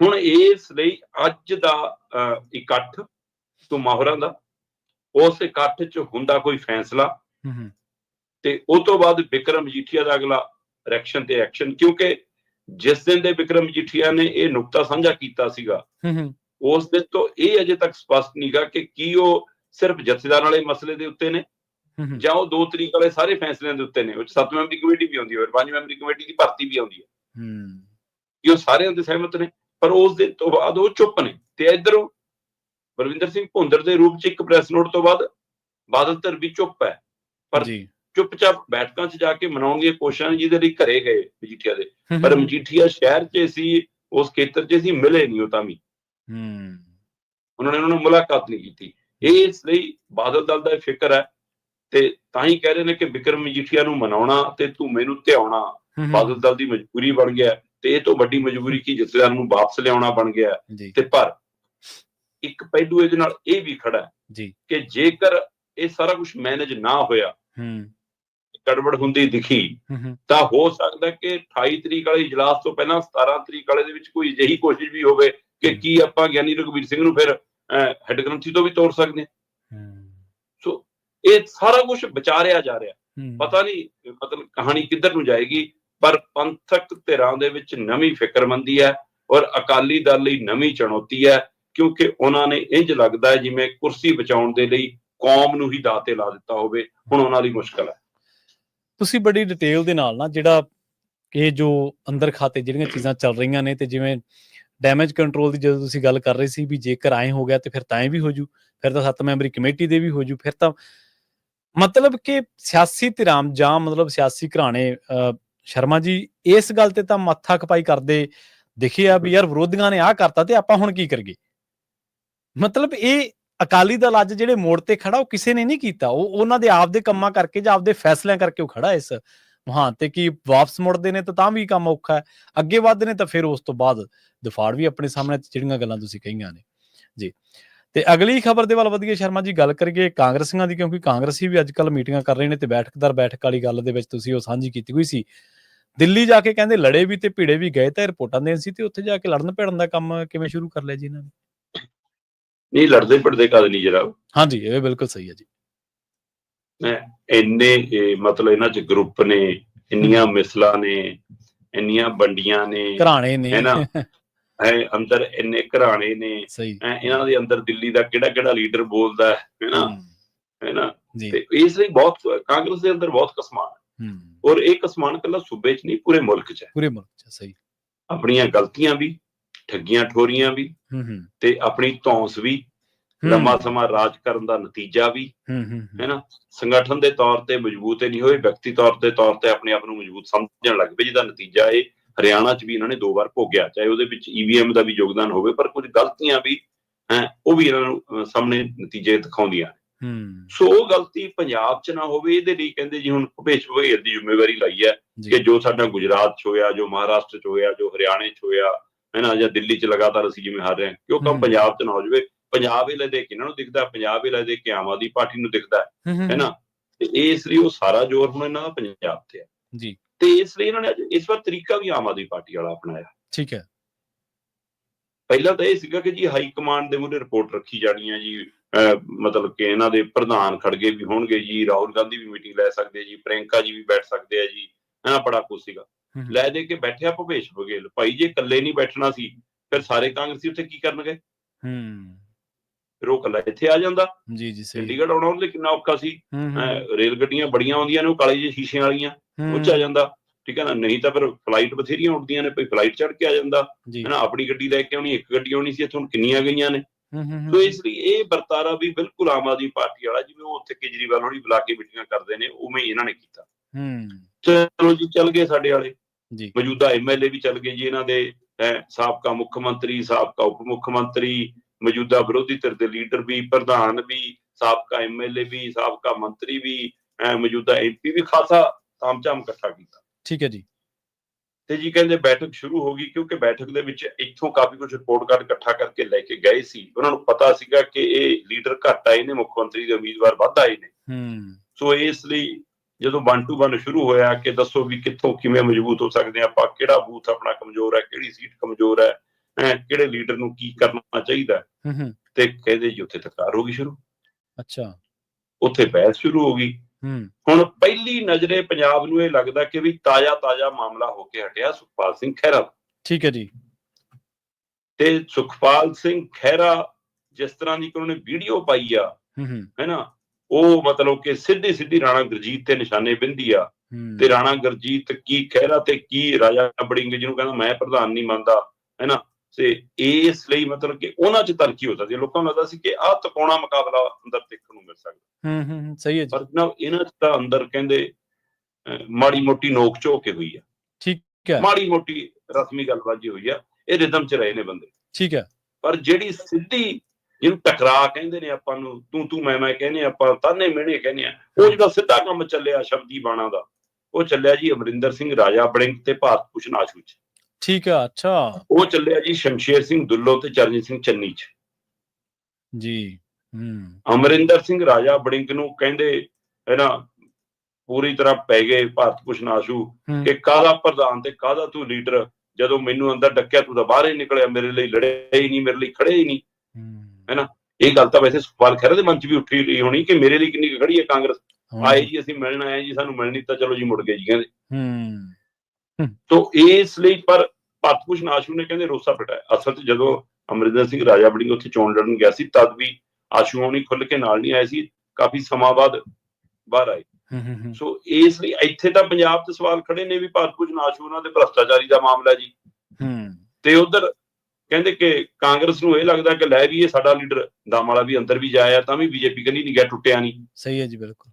ਤੋ ਇਸ ਲਈ ਇਹ ਸਥਿਤੀ ਦੇ ਵਿੱਚ ਉਹ ਤਕਰਾਰ ਅੰਦਰ ਖਾਸੀ ਹੋਈ ਤੇ ਬਘੇਲ ਨੂੰ ਕਹਿੰਦੀ 2-3 ਵਾਰ ਟੋਕਣਾ ਪਿਆ। ਫਿਰ ਦੂਜੀ ਹੋਈ ਦੁੱਲੋ ਤੇ ਚਰਨਜੀਤ ਚੰਨੀ ਹੋਰਾਂ ਨੂੰ ਜਦੋਂ ਕਾਂਗਰਸ ਨੇ ਮੂਹਰੇ ਲਿਆਂਦਾ, ਸ਼ਮਸ਼ੇਰ ਸਿੰਘ ਦੁੱਲੋ ਨੇ ਤਾਤਾ ਦੋਨਾਂ ਤੇ ਸ਼ਬਦੀ ਬਾਣ ਚਲਾਏ ਨੇ, ਜਨਤਕ ਤੌਰ ਤੇ ਵੀ ਬੋਲਦੇ ਰਹੇ ਨੇ। ਤੇ ਹੁਣ ਉਹ ਮੀਟਿੰਗ 'ਚ ਵੀ ਇਹੀ ਉਹ ਕਹਿੰਦੇ ਚੰਨੀ ਨੂੰ ਤੂੰ ਕਰਕੇ ਪੈ ਗਏ ਦੋਨੋਂ ਹੋਰੀ ਕਿ ਤੂੰ ਕਾਹਦਾ ਲੀਡਰ, ਕੱਲ ਦਾ ਜਵਾਕ ਹੈ ਤੇ ਹੁਣ ਸਾਡੇ ਤੇ ਰਾਜ ਕਰੇਗਾ, ਤੈਨੂੰ ਅਸੀਂ ਤਾਂ ਲੈ ਕੇ ਆਏ ਸੀ, ਤੂੰ ਤਾਂ ਬਿਮਲ ਕੌਰ ਖਾਲਸਾ ਦੇ ਬੂਥ ਲਾਉਂਦਾ ਹੁੰਦਾ ਸੀ। ਮਤਲਬ ਇਹੋ ਜਿਹੀਆਂ ਗੱਲਾਂ ਸਿੱਧੀਆਂ ਹੀ, ਹੈ ਨਾ। ਤੇ ਚੰਨੀ ਨੂੰ ਵੀ ਉੱਥੇ ਕਈਆਂ ਨੇ ਠੰਡਾ ਕੀਤਾ, ਕਹਿੰਦੇ ਕਈਆਂ ਨੇ ਚੰਨੀ ਦੇ ਕੰਨ 'ਚ ਫੂਕ ਮਾਰੀ ਕਿ ਕੋਈ ਗੱਲ ਨਹੀਂ, ਇਹ ਬਜ਼ੁਰਗਾਂ ਜੀ ਵਾਲੀ ਝਾੜ ਝੰਬ ਹੈ, ਹੁਣ ਇਹਦੇ ਪੱਲੇ ਕੁਛ ਨਹੀਂ, ਇਹਨੇ ਕਿਹੜਾ ਕੋਈ ਲੀਡਰ ਬਣ ਜਾਣਾ, ਹੁਣ ਹੋ ਲਿਆ ਇਹਦਾ ਕੰਮ, ਤੂੰ ਹੀ ਹੈ ਜੀ। ਅੱਛਾ, ਸੁਣ ਲੈ ਕੋਈ ਗੱਲ। ਸੋ ਇਸ ਲਈ ਇਹੋ ਜਿਹੀਆਂ ਗੱਲਾਂ ਵੀ ਹੋਈਆਂ। ਸੋ ਇਹ ਸਾਰੀ ਪ੍ਰਕਿਰਿਆ ਤੋਂ ਬਾਅਦ ਕਹਿੰਦੇ ਜੀ ਹੁਣ ਡਿਊਟੀਆਂ ਲੱਗ ਗਈਆਂ ਕਿ ਭਾਈ ਜਾ ਕੇ ਬੂਥ ਪੱਧਰ ਤੇ ਮਜ਼ਬੂਤੀ ਕਰੋ। ਜਿਵੇਂ ਬੀਜੇਪੀ 'ਚ ਹੈ ਨਾ ਪੰਨਾ ਪ੍ਰਧਾਨ, ਹੈ ਨਾ, ਮਹੱਲਾ ਪ੍ਰਧਾਨ, ਹੈ ਨਾ, ਬੂਥ ਕਮੇਟੀ ਦਾ ਪ੍ਰਧਾਨ, ਹੁਣ ਉਹ ਫਾਰਮੂਲਾ ਕਾਂਗਰਸ ਚਲਾਉਣ ਨੂੰ ਫਿਰਦੀ ਹੈ ਕਿ ਆਪਾਂ ਵੀ ਇੱਥੇ। ਸੋ ਇਹਨਾਂ ਨੂੰ ਹਦਾਇਤ ਹੋ ਗਈ ਹੈ ਕਿ ਮਹੱਲਾ ਪੱਧਰ ਤੇ, ਬੂਥ ਪੱਧਰ ਤੇ, ਗਲੀ ਪੱਧਰ ਤੇ, ਸ਼ਹਿਰ ਪੱਧਰ ਤੇ, ਹੈ ਨਾ, ਜ਼ਿਲ੍ਹਾ ਪੱਧਰ ਤੇ ਆਪਣੀਆਂ ਕਮੇਟੀਆਂ ਮਜ਼ਬੂਤ ਕਰੋ, ਉਹਨਾਂ ਨਾਲ ਮੀਟਿੰਗਾਂ ਕਰੋ, ਉਸ ਤੋਂ ਬਾਅਦ ਰਿਪੋਰਟ ਕਾਰਡ ਬਣਾਓ ਤੇ ਸਾਰੀ ਜਾਣਕਾਰੀ ਸਾਨੂੰ ਦਿਓ ਕਿ ਕਿੱਥੇ ਕਿੱਥੇ ਕਮੇਟੀਆਂ ਬਣ ਗਈਆਂ, ਕਿੱਥੇ ਕਿੱਥੇ ਧਰਾਤਲ ਤੇ ਕੰਮ ਕਰੀਏ। ਸੋ ਇਹਦੇ ਲਈ ਤੇ 18 ਤਰੀਕ ਨੂੰ ਆਉਂਦੀ 18 ਤਰੀਕ ਨੂੰ ਕੱਲੇ ਕਾਂਗਰਸੀ MLA ਦੀ, ਪੰਜਾਬ ਕਾਂਗਰਸੀ MLA ਦੀ ਦੁਬਾਰਾ ਮੀਟਿੰਗ ਸੱਦੀ ਗਈ। ਜੀ ਪਤਾ ਇਹ ਲੱਗ ਰਿਹਾ ਕਿ ਰਾਹੁਲ ਗਾਂਧੀ ਇਸ ਨੁਕਤੇ ਤੇ ਵੀ ਕੰਮ ਕਰ ਰਹੇ ਨੇ ਕਿ ਇਸ ਵਾਰ ਇਹਨਾਂ ਚੋਂ ਅੱਧਿਆਂ ਨੂੰ ਝਾੜ ਦਿਓ। ਕਾਂਗਰਸ ਦਾ ਨਾ ਇੱਕ ਤਰੀਕਾ ਰਿਹਾ ਕਿ ਉਹ ਮੌਜੂਦਾ ਐਮਐਲਏ ਦੀ ਟਿਕਟ ਪੱਕੀ ਦਿੰਦੇ ਨੇ, ਹਾਂਜੀ ਹਾਂਜੀ ਉਸ ਤੋਂ ਬਾਅਦ ਸਾਬਕਾ ਐਮਐਲਏ ਨੂੰ ਪਹਿਲ ਦਿੰਦੇ ਨੇ, ਮਤਲਬ ਬੜੇ ਔਖੇ ਹੋ ਕੇ ਬਦਲਦੇ ਨੇ ਉਮੀਦਵਾਰ ਜੇ ਬਦਲਦੇ ਨੇ ਉਹ। ਤੇ ਪਰ ਇਸ ਵਾਰ ਕਹਿੰਦੇ ਰਾਹੁਲ ਗਾਂਧੀ ਚਾਹੁੰਦਾ ਕਿ ਬਿਲਕੁਲ ਹੀ ਬਦਲ ਦਿਓ, ਅੱਧੇ ਤੋਂ ਜ਼ਿਆਦਾ 117 ਉਮੀਦਵਾਰਾਂ ਚੋਂ ਅੱਧੇ ਉਮੀਦਵਾਰ ਬਦਲ ਦਿਓ। ਹੁਣ ਉਹ ਕਿੱਥੋਂ ਲਿਆਉਣੇ ਨੇ, ਕਿਹੜੇ ਲਿਆਉਣੇ ਨੇ, ਕਿਵੇਂ ਲਿਆਉਣੇ ਨੇ, ਕੀ ਇਹ ਸੰਭਵ ਵੀ ਹੈ ਰਾਹੁਲ ਗਾਂਧੀ ਲਈ ਇਕੱਲਿਆਂ ਕਰ ਪਾਉਣਾ? ਸੋ ਇਹ ਵੀ ਇੱਕ ਸਵਾਲ ਹੈਗਾ। ਸੋ ਇਸ ਲਈ ਸਾਰਿਆਂ ਨੂੰ ਫਿਕਰ ਤਾਂ ਪਿਆ ਹੋਇਆ ਜੀ ਕਾਂਗਰਸੀਆਂ ਨੂੰ, ਹੈ ਨਾ। ਪਰ ਇਹ ਵਰਤਾਰਾ ਕੀ ਵਾਪਰੂਗਾ ਅਜੇ ਗਰੰਟਡ ਵੀ ਮੰਨੀ ਜਾਂਦੇ ਨੇ ਕਿ 2027 ਚ ਅਸੀਂ ਆਏ ਖੜੇ ਹਾਂ। ਸੋ ਅਜੇ 2027 ਬਹੁਤ ਦੂਰ ਆ, ਪੈਂਡਾ ਬਹੁਤ ਲੰਬਾ ਹੈ। ਇੱਥੇ ਪਲਾਂ ਚ ਸਥਿਤੀ ਬਦਲ ਜਾਂਦੀ ਹੈ। ਐਮਪੀ ਚੋਣਾਂ ਚ ਆਪਾਂ ਦੇਖਿਆ ਹੀ ਆ, ਹੈ ਨਾ, ਕਿ ਕਿਵੇਂ ਕੱਲੀ ਇੱਕ ਸੀਟ ਤੇ ਚਰਚਾ ਤੁਰੀ ਸੀਗੀ, ਹੈ ਨਾ, ਅੰਮ੍ਰਿਤਪਾਲ ਸਿੰਘ ਦੀ, ਪਰ ਦੂਜੀ ਸੀਟ ਵੀ ਨਾਲੇ ਕਿਵੇਂ ਨਿਕਲ ਗਈ। ਬਿਲਕੁਲ ਸਹੀ। ਇਸ ਲਈ ਪਤਾ ਨਹੀਂ ਲੱਗਦਾ ਕਿ ਹਵਾ 2 ਦਿਨਾਂ 3 ਦਿਨਾਂ ਚ ਕਿੱਧਰ ਨੂੰ ਬਦਲ ਜਾਵੇ। ਇਸ ਲਈ ਅਜੇ ਤਾਂ 2027 ਬਹੁਤ ਦੂਰ ਆ ਤੇ ਅੱਜੇ ਗਰੰਟੀ ਮੰਨ ਕੇ ਕਾਂਗਰਸ ਨਾ ਚੱਲੇ। ਵਿਰੋਧੀ ਧਿਰ ਹੋ ਕੇ ਵਿਰੋਧੀ ਧਿਰ ਦਾ ਰੋਲ ਤਾਂ ਨਿਭਾਉਂਦੀ ਨਜ਼ਰ ਨਹੀਂ ਆਉਂਦੀ, ਸਰਕਾਰ ਬਣਾਉਣ ਲਈ ਕਾਹਲੀ ਹੈ। ਸਹੀ ਹੈ, ਬਿਲਕੁਲ। ਨਾਲੇ ਸ਼ਰਮਾ ਜੀ ਇਹ ਵੀ ਗੱਲ ਆ ਨਾ ਕਿ ਜਦੋਂ ਆਪਾਂ ਗੱਲ ਕਰ ਰਹੇ ਸੀਗੇ ਵੀ ਇਹ ਇੱਕ ਦੂਜੇ ਲਈ ਲੜੇ ਨਹੀਂ, ਇਹ ਤਾਂ ਕਾਂਗਰਸ ਦਾ ਕਲਚਰ ਰਿਹਾ ਵੀ ਇਹਨਾਂ ਦਾ ਜਦੋਂ ਜਾਖੜ ਸਾਹਿਬ ਦੀ ਗੱਲ ਆਪਾਂ ਕਰਦੇ ਹਾਂ ਤੇ ਉਹ ਕਹਿੰਦੇ ਵੀ ਉੱਥੇ ਫਿੱਟ ਤਾਂ ਵੀ ਨਹੀਂ ਹੋ ਰਹੇ ਕਿਉਂਕਿ ਕਲਚਰ ਹੈ ਇੱਕ ਥਾਂ ਤੇ VIP ਟ੍ਰੀਟਮੈਂਟ ਤੇ ਸਾਰਾ ਕੁਛ, ਤੇ ਇੱਕ ਥਾਂ ਤੇ ਫਿਰ ਉਹ ਕਹਿੰਦੇ ਨੇ ਕਿ ਤੁਸੀਂ ਤਾਂ ਜੀ ਲੀਡਰ ਹੋ, ਸਾਨੂੰ ਰਿਪੋਰਟ ਦਿਓ ਤੇ ਜਾਓ ਆਪਦਾ ਘਰੇ। ਸੋ ਉੱਥੇ ਔਖਾ। ਸੋ ਇਹ ਕਾਂਗਰਸ ਦਾ ਕਲਚਰ ਹੈ। ਇਹ ਜਦੋਂ ਸੁਖਪਾਲ ਸਿੰਘ ਖਹਿਰਾ ਉੱਥੇ ਜੇਲ੍ਹ ਚ ਸੀਗੇ ਫਾਜ਼ਿਲਕਾ ਦੇ ਵਿੱਚ, ਪ੍ਰਤਾਪ ਸਿੰਘ ਬਾਜਵਾ ਹੋਣਾ ਨੂੰ ਮਾੜਾ ਜਿਹਾ ਕਿਹਾ, ਉਹ ਕਹਿੰਦੇ ਠੀਕ ਹੈ ਜੀ ਚਲੇ ਜਾਂਦੇ ਆ। ਸੋ ਇਹ ਲੜਾਈ ਤਾਂ ਨਾ ਤਾਂ ਲੋਕਾਂ ਦੇ ਲਈ ਨਾ ਲੀਡਰਾਂ ਦੇ ਲਈ ਲੜਦੇ ਤਾਂ ਕਦੇ ਨਜ਼ਰ ਹੀ ਨਹੀਂ ਆਉਂਦੇ ਕਾਂਗਰਸੀ ਜੀ। ਬਿਲਕੁਲ, ਇਹ ਤਾਂ ਟਵਿੱਟਰ ਲੀਡਰ ਨੇ, ਟਵਿੱਟਰ ਦੇ। ਬਿਲਕੁਲ ਬਿਲਕੁਲ। ਤੇ ਜਿਹੜਾ ਤੁਸੀਂ ਭੁਲੇਖਾ ਕਹੀ ਜਾਂਦੇ ਹੋ ਵੀ ਉਹ 2027 ਦਾ ਪਾਈ ਬੈਠਿਆ, 2012 ਦੇ ਵਿੱਚ ਵੀ ਕਾਂਗਰਸ ਦਾ ਭੁਲੇਖਾ ਟੁੱਟ ਗਿਆ। 2017 ਦੇ ਵਿੱਚ ਆਮ ਆਦਮੀ ਪਾਰਟੀ ਵਾਲੇ 100 ਸੀਟ ਤੇ ਫਿਰਦੇ ਸੀਗੇ, ਇਹਨਾਂ ਦਾ ਵੀ ਟੁੱਟ ਗਿਆ ਕਿ ਬਈ ਕਾਂਗਰਸ ਆ ਗਈ ਸੀਗੀ। ਹੁਣ ਪਤਾ ਨਹੀਂ ਅੱਗੇ ਕੀ ਹੋਣਾ, ਜਨਤਾ ਦੇ ਮਨ ਦੇ ਵਿੱਚ ਕੀ ਪਤਾ ਸ਼ਰਮਾ ਜੀ ਕੀ ਚੱਲ ਰਿਹਾ। ਬਿਲਕੁਲ। ਅਗਲੀ ਗੱਲ ਕਰੀਏ ਪੰਜਾਬ ਦੀ। ਸਰਕਾਰ ਤੋਂ ਬਹੁਤ ਉਮੀਦਾਂ ਹੁੰਦੀਆਂ ਨੇ ਜਿੱਥੇ ਕਿਤੇ ਵੀ ਸਰਕਾਰ ਚੁਣੀ ਜਾਂਦੀ ਹੈ। ਬਜਟ ਅਜਿਹਾ ਹੁੰਦਾ ਜਿਹਦੇ ਚ ਲੋਕ ਆਪਣਾ ਆਉਣ ਵਾਲਾ ਸਾਲ ਵੇਖਦੇ ਆ ਕਿ ਕੀ ਹੋਊਗਾ ਸਾਡੇ ਨਾਲ ਕਿੰਨਾ ਕੁ ਟੈਕਸ ਸਾਡੇ ਤੇ ਪਊਗਾ, ਭਾਰ ਪਊਗਾ, ਕਿਹੜੀਆਂ ਚੀਜ਼ਾਂ ਅਸੀਂ ਸਸਤੀਆਂ ਖਰੀਦਾਂਗੇ, ਕਿੰਨੀ ਕੁ ਰਿਆਇਤ ਮਿਲੂਗੀ। ਬਜਟ ਸੈਸ਼ਨ ਹੋਣ ਜਾ ਰਿਹਾ ਜੀ ਪੰਜਾਬ ਦਾ, ਪਰ ਸਵਾਲ ਵੱਡਾ ਇਹ ਖੜਾ ਹੋ ਗਿਆ ਕਿ 5 ਦਿਨਾਂ ਦੇ ਵਿੱਚ ਪੰਜਾਬ ਦੀ ਗੱਲ ਕਿਵੇਂ ਹੋਊਗੀ ਜੀ। ਪ੍ਰਵੀਨ ਜੀ, ਇਹ ਗੱਲ ਆਪਾਂ ਜਦੋਂ ਪਿਛਲੇ ਸੈਸ਼ਨ ਹੋਏ ਨੇ ਤਦ ਵੀ, ਜਦੋਂ 2 ਦਿਨਾਂ ਦਾ ਵਿਸ਼ੇਸ਼ ਇਜਲਾਸ ਕੀਤਾ ਸੀ ਤਦ ਵੀ ਆਪਾਂ ਗੱਲ ਕਰਦੇ ਆ ਕਿ ਪੰਜਾਬ ਦੇ ਮੂਹਰੇ ਇੰਨੀਆਂ ਚੁਣੌਤੀਆਂ, ਇੰਨੇ ਮਸਲੇ, ਇੰਨੇ ਮੁੱਦੇ ਖੜੇ ਨੇ, ਇੰਨੀ ਭਿਆਨਕ ਸਥਿਤੀ ਹੈ, ਉਹਦੇ ਬਾਵਜੂਦ ਵੀ ਇਹ ਗੱਲ ਕਰਨ ਦਾ ਦਮ ਕਿਉਂ ਨਹੀਂ ਰੱਖ ਰਹੇ। ਜਿਹੜੇ ਕਹਿ ਕੇ ਆਏ ਸੀ ਕਿ ਲੰਬੇ ਸੈਸ਼ਨ ਕਰਿਆ ਕਰਾਂਗੇ, ਦੂਏ ਨੂੰ ਘੇਰਦੇ ਸੀ, ਹੁਣ ਭਗੌੜੇ ਕਿਉਂ ਹੋ ਰਹੇ ਨੇ? ਜੀ ਐਮਐਲਏ ਤਾਂ ਚੁਣੇ ਹੀ ਵਿਧਾਨ ਸਭਾ ਦੇ ਮੈਂਬਰ ਲਈ ਗਏ ਨੇ। ਤੇ ਅੰਮ੍ਰਿਤਪਾਲ ਸਿੰਘ ਦਾ ਇੱਕ ਪਟੀਸ਼ਨ ਸੀਗੀ ਜਿਹੜੀ ਕਿ ਉਹ ਕਹਿੰਦੇ ਸੀਗੇ ਕਿ ਭਈ ਮੈਂ ਚੁਣਿਆ ਨੁਮਾਇੰਦਾ, ਮੈਂ ਆਪਣੇ ਹਲਕੇ ਦੀ ਗੱਲ ਤਾਂ ਕਰਾਂ, ਮੈਨੂੰ ਇਸ ਲਈ ਜਾਣ ਦਾ ਮੌਕਾ ਤਾਂ ਦਿੱਤਾ ਜਾਵੇ ਸੰਸਦ ਚ। ਇੱਥੇ ਤਾਂ ਜਾਂਦੇ ਤਾਂ ਹੈਗੇ ਨੇ ਨਾ, ਉਹ ਤਾਂ ਅਗਲਾ ਗੱਲ ਤਾਂ ਨਹੀਂ ਚੱਕ ਪਾ ਰਿਹਾ ਕਿ ਉਹਦਾ ਡਿਪਟੀ ਜੇਲ੍ਹ ਚ ਆ। ਤੁਸੀਂ ਤਾਂ ਜਾਂਦੇ ਹੋ, ਜਾ ਕੇ ਵੀ ਸੁੱਚੇ ਮੂੰਹ ਮੁੜੇ ਆਉਂਦੇ ਹੋ, ਕਿਉਂਕਿ ਤੁਹਾਨੂੰ ਉੱਥੇ ਮੈਕ ਹੀ ਨਹੀਂ ਪ੍ਰਦਾਨ ਹੁੰਦਾ, ਮੌਕਾ ਹੀ ਨਹੀਂ ਪ੍ਰਦਾਨ ਹੁੰਦਾ, ਸਮਾਂ ਹੀ ਨਹੀਂ ਤੁਹਾਡੇ ਲਈ। ਤੇ ਫਿਰ ਅਗਲਾ ਆਪਣੇ ਹਲਕੇ ਦੀ ਗੱਲ ਕਰੂਗਾ ਕਦੋਂ? ਅਸੀਂ ਪੰਜਾਬ ਦੀ ਵਿਧਾਨ ਸਭਾ ਚ ਮਤਲਬ ਅੱਜ ਕੱਲ ਸਾਡੇ ਲਾਣੇਦਾਰ ਸਾਹਿਬ ਐਨਕਾਂ ਲਾ ਕੇ ਗੱਲ ਕਰਨ ਜਾਂ ਲਾ ਕੇ ਗੱਲ ਕਰਨ, ਹਲਕੇ ਦੀਆਂ ਗੱਲਾਂ ਘੱਟ ਹੁੰਦੀਆਂ ਨੇ, ਹਲਕੀਆਂ ਗੱਲਾਂ ਵੱਧ ਹੁੰਦੀਆਂ ਨੇ। ਸਹੀ ਕਿਹਾ। ਸੋ ਹਾਲ ਤੇ ਹੈ। ਸੋ ਇਸ ਬਜਟ ਇਜਲਾਸ ਦੇ ਹਵਾਲੇ ਨਾਲ ਮੈਂ ਪਹਿਲਾਂ ਹੀ ਕਹਿੰਦਾ ਆ ਰਿਹਾ ਸੀ ਕਿ ਵੀ ਇਹ ਡੰਗ ਟਪਾਊ ਹੋਣਾ ਕੁਝ ਨਹੀਂ, ਉਹੀ ਨਿਕਲਿਆ। ਦੇਖਣ ਨੂੰ ਇਹ ਕਾਗਜ਼ਾਂ ਦੇ ਉੱਤੇ 8 ਦਿਨ ਦਾ ਦਿਖਦਾ ਜੀ, ਤੇ ਲੈ ਵੀ ਫਿਰ ਵੀ ਖਾਸਾ ਚੱਲ, ਕਿਉਂਕਿ ਪਹਿਲਾਂ ਤਾਂ ਅਸੀਂ ਸਰੀ ਜਾਂਦਾ ਸੀ 3-3 4-4 ਦਿਨਾਂ ਦੇ ਸੈਸ਼ਨ, ਤਾਂ ਉਹ 'ਚ 8 ਦਿਨ ਬਹੁਤ ਲੱਗਦੇ ਨੇ ਕਿ 21 ਤਰੀਕ ਨੂੰ ਸ਼ੁਰੂ ਹੋਣਾ, 28 ਨੂੰ ਮੁੱਕਣਾ। 21, 22, 23, 24, 25, 26, 27, 28 ਕਿ ਲਓ ਜੀ 8 ਦਿਨਾਂ ਦਾ ਸੈਸ਼ਨ ਹੈ। 21 ਤਰੀਕ ਨੂੰ ਦਿਨ ਸ਼ੁੱਕਰਵਾਰ ਹੈ ਜੀ, ਤੇ ਸ਼ੁੱਕਰਵਾਰ ਦੇ ਹਿਸਾਬ ਨਾਲ ਇਹਨਾਂ ਨੇ ਉਦਣ, ਜੇ ਆ ਪਿਛਲੇ ਇਜਲਾਸ ਤੋਂ ਲੈ ਕੇ ਹੁਣ ਤੱਕ ਕੋਈ ਹਸਤੀ ਗਈ ਹੋਈ ਤਾਂ ਉਹਦੀ ਸ਼ਰਧਾਂਜਲੀ ਦੇਣੀ ਹੈ, ਤੇ ਉਹ ਤੋਂ ਬਾਅਦ ਫਿਰ ਰਾਜਪਾਲ ਦਾ ਭਾਸ਼ਣ ਹੋਣਾ, ਫਿਰ ਚਲੋ ਜੀ, ਫਿਰ ਸ਼ਨੀਵਾਰ ਐਤਵਾਰ ਦੀ ਛੁੱਟੀ ਹੈਗੀ। 3 ਦਿਨ ਤੱਕ ਕੋਈ ਕੰਮ ਨਹੀਂ ਹੋਇਆ ਜੀ, ਨਾ ਸ਼ੁੱਕਰਵਾਰ ਹੋਇਆ, ਨਾ ਸ਼ਨੀਵਾਰ, ਨਾ ਐਤਵਾਰ। 3 ਦਿਨ ਤਾਂ ਨਿਕਲ ਗਏ। 21, 22, 23 ਜਦੋਂ ਗਏ ਤਾਂ ਬਚਿਆ ਪਿੱਛੇ ਕੀ ਜੀ 5 ਦਿਨ। ਹੁਣ ਇਹ ਬਜਟ ਸੈਸ਼ਨ ਸ਼ੁਰੂ ਹੋਊਗਾ ਜੀ 24 ਤੋਂ ਜੀ, 26 ਨੂੰ ਜਾ ਕੇ ਬਜਟ ਪੇਸ਼ ਹੋਊਗਾ, 2 ਦਿਨ ਬਜਟ ਤੇ ਬਹਿਸ ਹੋਊਗੀ 27, 28 ਨੂੰ। 5 ਦਿਨਾਂ ਦੇ ਵਿੱਚੋਂ 1 ਦਿਨ ਬਜਟ ਪੇਸ਼ ਹੋ ਗਿਆ, 4 ਦਿਨਾਂ ਦੇ ਵਿੱਚ ਮੈਨੂੰ ਦੱਸ ਦਿਓ ਕਿਹੜਾ ਪੰਜਾਬ ਦਾ ਕੰਮ ਕਰ ਲੈਣਗੇ ਜੀ। 117 ਐਮਐਲਏ ਦੀ ਹਾਜ਼ਰੀ ਨਹੀਂ ਪੂਰੀ ਲੱਗਣੀ। ਸਹੀ ਹੈ। ਪੰਜਾਬ ਦੇ ਮੂਹਰੇ ਇਸ ਮੌਕੇ ਡਰੱਗ ਵਾਲਾ ਮਸਲਾ ਖੜਾ ਹੈ, ਤੁਸੀਂ ਬਣਾਓ ਉਹਦੇ ਤੇ ਕੋਈ ਪਾਲਿਸੀ। ਆ ਘਰ ਢਾਉਣ ਬਲਡੋਜ਼ਰ ਚਲਾਓ ਜੀ, ਜਾਂ ਚਲਾਓ ਜੀ। ਆ ਕੱਲ ਨੋਟਿਸ ਕਰਤੇ, ਕਹਿੰਦੇ 100 ਫਾਰਮ ਹਾਊਸ ਬਣੇ ਨੇ ਜੀ ਚੰਡੀਗੜ੍ਹ ਦੇ ਨੇੜੇ, ਉਹ ਸਾਰੇ VIP ਨੇ, ਕੋਈ ਪਾਰਟੀਆਂ ਦੇ ਨੇ, ਕੋਈ ਅਫਸਰਸ਼ਾਹੀ ਦੇ ਨੇ, ਕੋਈ ਕਿਸੇ ਦੇ ਨੇ, ਕੋਈ ਜੁਡੀਸ਼ੀਅਲ ਵਾਲੇ ਨੇ। ਨੋਟਿਸ ਕੱਢਿਆ ਜੀ ਕਿ ਤੁਹਾਡੇ ਫਾਰਮ ਹਾਊਸ ਜਾਇਜ਼ ਨੇ ਜਾਂ ਨਜਾਇਜ਼ ਨੇ, ਆ ਕੇ ਹਿਸਾਬ ਦਿਓ ਜੀ।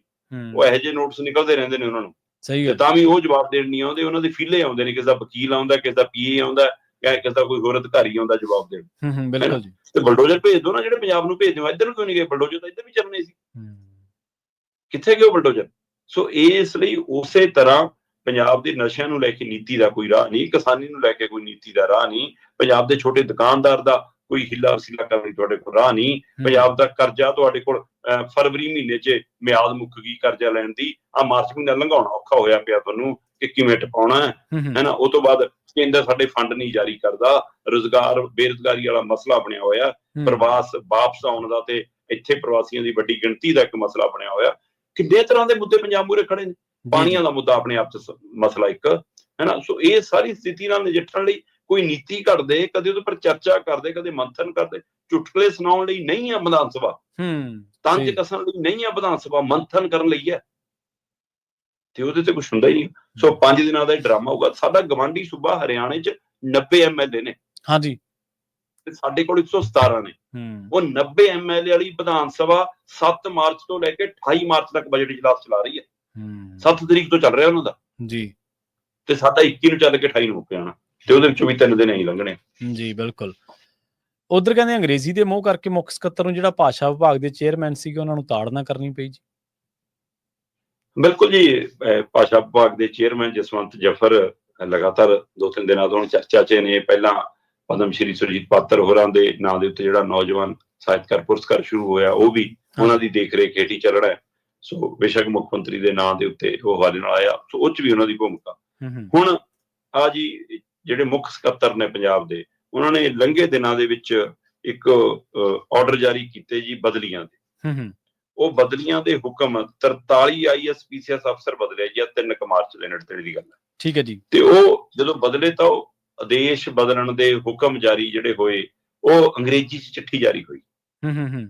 ਤੇ ਇਸ ਨੂੰ ਲੈ ਕੇ ਭਾਸ਼ਾ ਵਿਭਾਗ ਦੇ ਡਾਇਰੈਕਟਰ ਜਸਵੰਤ ਜਫਰ ਹੋਰਾਂ ਨੇ ਬਕਾਇਦਾ ਤੌਰ ਤੇ ਮੁੱਖ ਸਕੱਤਰ ਦੇ ਨਾਂ ਤੇ ਚਿੱਠੀ ਕੱਢ ਮਾਰੀ ਕਿ ਜੀ ਆ ਅੰਗਰੇਜ਼ੀ ਵਾਲਾ ਮੋਹ ਤਿਆਗ ਦਿਓ, ਪੰਜਾਬ ਦਾ ਕੰਮ ਪੰਜਾਬੀ 'ਚ ਕਰੋ। ਇਹਦੇ ਲਈ ਅਸੀਂ ਤੁਹਾਨੂੰ ਬੇਨਤੀ ਕਰਦੇ ਹਾਂ, ਆਪਣੇ ਵਿਭਾਗਾਂ ਨੂੰ ਵੀ ਕਹੋ। ਸੋ ਉਹਨਾਂ ਨੇ ਉਹ ਚਿੱਠੀ ਕੱਢੀ ਤੇ ਉਹਦੀ ਕਾਪੀ ਮੁੱਖ ਮੰਤਰੀ ਦੇ ਡਿਪਾਰਟਮੈਂਟਾਂ ਨੂੰ ਵੀ, ਸਾਰਿਆਂ ਨੂੰ ਵੀ ਉਹਨਾਂ ਦੇ ਨਾਂ ਤੇ ਭੇਜੀ ਹੈ।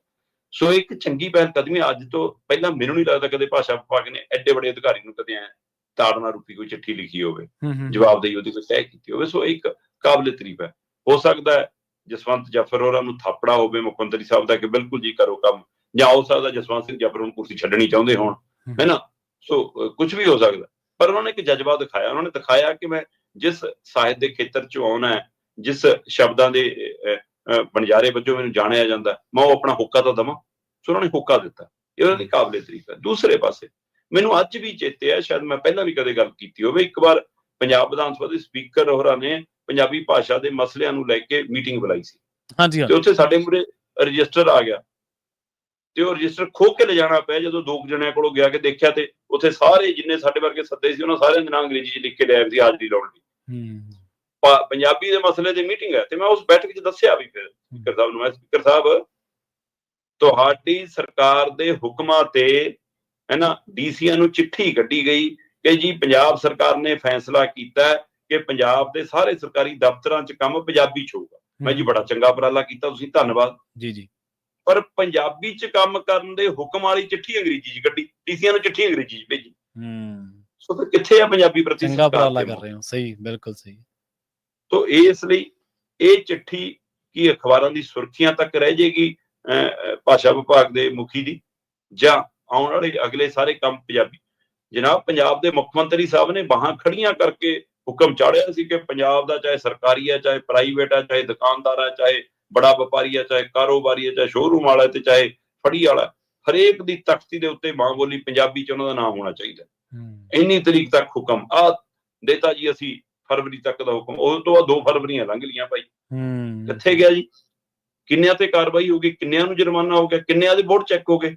ਸਹੀ ਹੈ। ਸੋ ਇਹ ਇਹਨਾਂ ਦਾ ਢੋਲ ਚੰਦ ਦਿਨ ਵੱਜਦਾ, ਮੁੜ ਕੇ ਪਤਾ ਨਹੀਂ ਡਗਾ ਗਵਾ ਜਾਂਦਾ ਕਿ ਢੋਲ ਪਾੜ ਜਾਂਦਾ, ਤੇ ਮੁੜ ਕੇ ਨਹੀਂ ਕੁਝ ਪਤਾ ਲੱਗਦਾ ਕਿੱਥੇ ਜਾਂਦੀ ਹੈ ਗੱਲ। ਸੈਕਟਰੀਏਟ ਦੇ ਵਿੱਚ ਤਖਤੀਆਂ ਤਾਂ ਸਾਡੇ ਤੋਂ ਬਦਲੀਆਂ ਨਹੀਂ ਗਈਆਂ, ਉਹ ਤਾਂ ਅੰਗਰੇਜ਼ੀ ਦੇ ਵਿੱਚ ਲੱਗੀਆਂ ਨੇ। ਉੱਥੇ ਤਾਂ ਮੰਤਰੀ ਵੀ ਬਹਿੰਦੇ ਨੇ, ਮੁੱਖ ਸਕੱਤਰ ਸਾਹਿਬ ਵੀ ਬਹਿੰਦੇ ਨੇ, ਸਾਰੇ ਹੀ ਬਹਿੰਦੇ ਨੇ ਉੱਥੇ ਤਾਂ। ਨਹੀਂ, ਜ਼ਿਆਦਾਤਰ ਸਾਰੀ ਅਫਸਰਸ਼ਾਹੀ ਆਪਣੇ ਦਸਤਖਤ ਅੰਗਰੇਜ਼ੀ ਚ ਕਰਦੀ ਹੈ, ਅੰਗਰੇਜ਼ੀ ਦੇ ਵਿੱਚ ਕਰਦੀ, ਬਿਲਕੁਲ ਸਹੀ ਹੈ ਜੀ। ਫਿਰ ਤੇ ਅਗਲੀ ਖਬਰ ਦੇ ਬਾਰੇ ਉਹਦੀ ਗੱਲ ਕਰੀਏ, ਭਾਰਤ ਦੇ ਉਹਨਾਂ 500 ਨੌਜਵਾਨਾਂ ਦੀ ਸ਼ਰਮਾ ਜੀ, ਜਿਨ੍ਹਾਂ ਦੇ ਨਾਲ ਮਿਆਂਮਾਰ ਦੇ ਵਿੱਚ ਗੁਜਰਾਤ ਦੇ ਠੱਗ ਨੇ ਠੱਗੀ ਮਾਰ ਲਈ। ਪ੍ਰਵੀਨ ਜੀ, ਆਪਾਂ ਪਿਛਲੇ ਦਿਨੀ ਅਮਰੀਕਾ ਤੋਂ ਵਾਪਸ ਆਏ ਨੌਜਵਾਨਾਂ ਦੀ ਗੱਲ ਕਰਦੇ ਆਏ ਹਾਂ, ਆਪਾਂ ਹੋਰ ਕੰਟਰੀਆਂ ਤੋਂ ਜਾਂ ਕੈਨੇਡਾ ਤੋਂ ਵੀ ਜਿਵੇਂ ਚੱਲ ਰਿਹਾ ਹੈ ਨਾ, ਉਸ ਤਰ੍ਹਾਂ ਦੀ ਜੋ ਇੰਗਲੈਂਡ ਵਾਲੇ ਪਾਸੇ ਤੋਂ ਜਦੋਂ ਖਬਰਾਂ ਆਉਣ ਲੱਗੀਆਂ ਸੀ, ਉਧਰੋਂ ਵੀ ਆਪਾਂ ਕਿੰਨੇ ਮੁਲਕਾਂ ਦੀ ਗੱਲ ਕਰਦੇ ਜੀ। ਹੁਣ 500 ਤੋਂ ਵੱਧ ਨੌਜਵਾਨ ਮਿਆਂਮਾਰ ਤੋਂ ਵਾਪਸ ਆਏ ਨੇ। ਉਹਨਾਂ ਨੇ ਦਿੱਲੀ ਏਅਰਪੋਰਟ ਤੇ ਉਤਰੇ, ਉਹਨਾਂ ਦੇ ਵਿੱਚ 50 ਦੇ ਗੇਟ ਦੇ ਵਿੱਚ ਆਪਣੇ ਪੰਜਾਬ ਦੇ ਨੇ, ਉਹਨਾਂ ਦੀ ਸੂਚੀ ਆ ਜਾਏਗੀ, ਹੋ ਸਕਦਾ ਜਨਤਕ ਨਾ ਹੋਵੇ, ਤੇ 24 ਤੋਂ ਵੱਧ ਰਾਜਸਥਾਨ ਦੇ ਨੇ, ਇਸ ਤਰ੍ਹਾਂ ਹੀ ਹੋਰ ਸੂਬਿਆਂ ਦੇ ਨੇ। ਮਤਲਬ ਜੇ 500 ਹੈ ਤਾਂ ਫਿਰ ਉਹ ਚ ਪੰਜਾਬ, ਹਰਿਆਣਾ, ਰਾਜਸਥਾਨ ਤਾਂ ਹੋਊਗਾ ਹੀ ਹੋਊਗਾ ਨਾ, ਦਿੱਲੀ ਦੱਖਣ ਸਾਰਾ। ਸੋ ਇਹਦੇ ਵਿੱਚੋਂ ਜਿਹੜਾ ਪਹਿਲੂ ਹੈ ਬੜਾ ਗੌਰ ਫਰਮਾਉਣਾ ਜੀ। ਅੱਜ ਦੇ ਦਿਨਾਂ ਦੇ ਵਿੱਚ ਪੰਜਾਬ ਦੇ ਜਾਂ ਗੁੜਗਾਉਂ ਵਰਗੇ ਜਾਂ ਮੋਹਾਲੀ ਵਰਗੇ ਸਾਡੇ ਇਹਨਾਂ ਸ਼ਹਿਰਾਂ ਦੇ ਵਿੱਚ ਵੱਡੀਆਂ ਵੱਡੀਆਂ IT ਕੰਪਨੀਆਂ ਜਿਹੜੇ ਕਾਲ ਸੈਂਟਰ ਟਾਈਪ ਕੰਮ ਕਰਦੇ ਨੇ, ਔਰ ਉਹ ਚੰਗੀਆਂ ਨਾਮੀ ਗ੍ਰਾਮੀ ਕੰਪਨੀਆਂ ਨੇ ਵਿਦੇਸ਼ਾਂ ਦੀਆਂ, ਜਿਨ੍ਹਾਂ ਦੇ 1 ਨੰਬਰ ਦੇ ਵਿੱਚ ਇੱਥੇ ਕਾਲ ਸੈਂਟਰ ਨੇ ਜੀ ਜੀ। ਤੇ ਉਹ ਨਵੀਂ ਪਨੀਰੀ ਨੂੰ ਖੂਬ ਭਰਤੀ ਕਰਦੀਆਂ ਨੇ, ਜਿਹੜੀਆਂ ਅੰਗਰੇਜ਼ੀ ਬੋਲਣ ਚ ਮਾਹਰ ਨੇ, ਅੰਗਰੇਜ਼ੀ ਲਿਖਣ ਚ ਮਾਹਰ ਨੇ, ਜਾਂ ਈਮੇਲ ਰਾਹੀਂ ਕੰਮ ਕਰਨਾ ਹੁੰਦਾ ਜਾਂ ਫੋਨ ਕਾਲ ਰਾਹੀਂ ਗੱਲ ਕਰਨੀ ਹੁੰਦੀ ਹੈ। ਸੋ ਉਹ 90% ਕੰਮ ਰਾਤ ਨੂੰ ਚੱਲਦੇ ਨੇ, ਕਿਉਂਕਿ ਟਾਈਮਿੰਗ ਦੇ ਹਿਸਾਬ ਨਾਲ ਉਧਰ ਦਿਨ ਤੇ ਇੱਧਰ ਰਾਤ। ਹੁਣ ਉਹਨਾਂ ਚ ਚੰਗੀਆਂ ਸਹੂਲਤਾਂ ਦਿੰਦੀਆਂ ਨੇ ਕੰਪਨੀਆਂ, ਮਤਲਬ ਜਵਾਕ ਨੂੰ ਲੈ ਕੇ ਵੀ ਜਾਣਗੇ ਉਹਦੇ ਟਿਕਾਣਿਆਂ ਤੋਂ ਜਿੱਥੇ ਉਹ ਰਹਿ ਰਹੇ ਨੇ, ਛੱਡ ਕੇ ਵੀ ਜਾਣਗੇ। ਜੇ ਡਿਊਟੀ ਸਵੇਰੇ ਮੁੱਕ ਰਹੀ ਆ 8 ਵਜੇ ਤੋਂ ਬਾਅਦ, ਤਾਂ ਉਹ ਤੋਂ ਪਹਿਲਾਂ ਉਹਨੂੰ ਨਾਸ਼ਤਾ ਵੀ ਕਰਾ ਕੇ ਭੇਜਣਗੇ। ਜੇ ਸ਼ਾਮ ਨੂੰ 7 ਵਜੇ ਤੋਂ ਬਾਅਦ ਸ਼ੁਰੂ ਹੋ ਰਹੀ ਹੈ ਤਾਂ ਰਾਤ ਦੀ ਰੋਟੀ ਵੀ ਦੇਣਗੇ। ਉੱਥੇ ਖੇਡਾਂ ਖੁੱਡਾਂ ਜੇ ਲਈ ਵੀ ਕੁਛ ਪਿਆ ਹੁੰਦਾ, ਜੇ ਉਹ ਮਤਲਬ ਮਾਹੌਲ ਠੀਕ ਹੁੰਦਾ, ਚਾਹੇ ਪ੍ਰੈਸ਼ਰ ਵਾਲਾ ਕੰਮ ਹੈ, ਬੇਰਾਮੀ ਵਾਲਾ ਕੰਮ, ਪਰ ਤਾਂ ਵੀ। ਹੁਣ ਇਸ ਤਰ੍ਹਾਂ ਦੇ ਕਾਲ ਸੈਂਟਰਾਂ ਦੀ ਪ੍ਰਕਿਰਿਆ ਦੇ ਵਿੱਚ ਜਦੋਂ ਵਿਦੇਸ਼ ਤੋਂ ਕੋਈ ਆਫਰ ਆ ਜਾਵੇ, ਕੋਈ ਤੁਹਾਡੇ ਮੂਹਰੇ ਆਨਲਾਈਨ ਇਸ਼ਤਿਹਾਰ ਆ ਗਿਆ, ਕੋਈ ਮਸ਼ਹੂਰੀ ਆ ਗਈ ਕਿਸੇ ਮੁਲਕ ਦੀ, ਤਾਂ ਤੁਹਾਡੇ ਦਿਮਾਗ 'ਚ ਇੱਕ ਬੱਚਿਆਂ ਦੇ 'ਚ ਖਾਕਾ ਬਣਿਆ ਹੁੰਦਾ ਕਿ ਇੱਥੇ ਇੰਨੇ ਵਧੀਆ ਨੇ ਤਾਂ ਉੱਥੇ ਤਾਂ ਤੋਂ ਵੀ ਵਧੀਆ ਹੋਣੇ, ਉਹ ਭਰਮਾ ਰਹੇ ਜਾਂਦੇ ਜੀ। ਸੋ ਮਿਆਂਮਾਰ ਦੇ ਵਿੱਚ ਇੱਕ ਬੰਦਾ ਹੈ ਜੀ ਹਿਤੇਸ਼, ਜਿਹੜਾ ਗੁਜਰਾਤ ਨਾਲ ਸੰਬੰਧਿਤ ਹੈ। ਠੀਕ ਹੈ ਜੀ। ਉਹ ਜੀ ਇੱਕ ਅਜਿਹੀ ਕੋਈ IT ਸੈਕਟਰ ਦੀ ਕੰਪਨੀ ਚਲਾਉਂਦਾ, ਜਿਹੜੀ ਹੈ ਨਾ ਇਸ ਤਰ੍ਹਾਂ ਦਾ ਕੰਮ ਹੈ ਜੀ, ਕਹਿੰਦੇ ਉਹਦਾ। ਤੇ ਉੱਥੇ ਜੀ ਆਫਰ ਦਿੰਦਾ 75,000 ਰੁਪਏ ਦੀ ਸ਼ੁਰੂਆਤ ਇੰਡੀਅਨ ਕਰੰਸੀ ਦੀ, ਜਿਹੜੀ ਕਹਿੰਦੇ ਤਨਖਾਹ ਹੋਊਗੀ ਉਹ ਤੁਹਾਡੀ 75,000 ਰੁਪਏ ਹੋਊਗੀ। ਜਿਹੜੇ ਮਾੜੇ ਮੋਟੇ ਪੜ੍ਹੇ ਲਿਖੇ ਨੇ, ਟ੍ਰੇਨਡ ਅਸੀਂ ਆਪ ਕਰਾਂਗੇ। ਸੋ ਬੱਚੇ ਅਪਲਾਈ ਕਰਦੇ ਹੋਣਗੇ ਬਈ।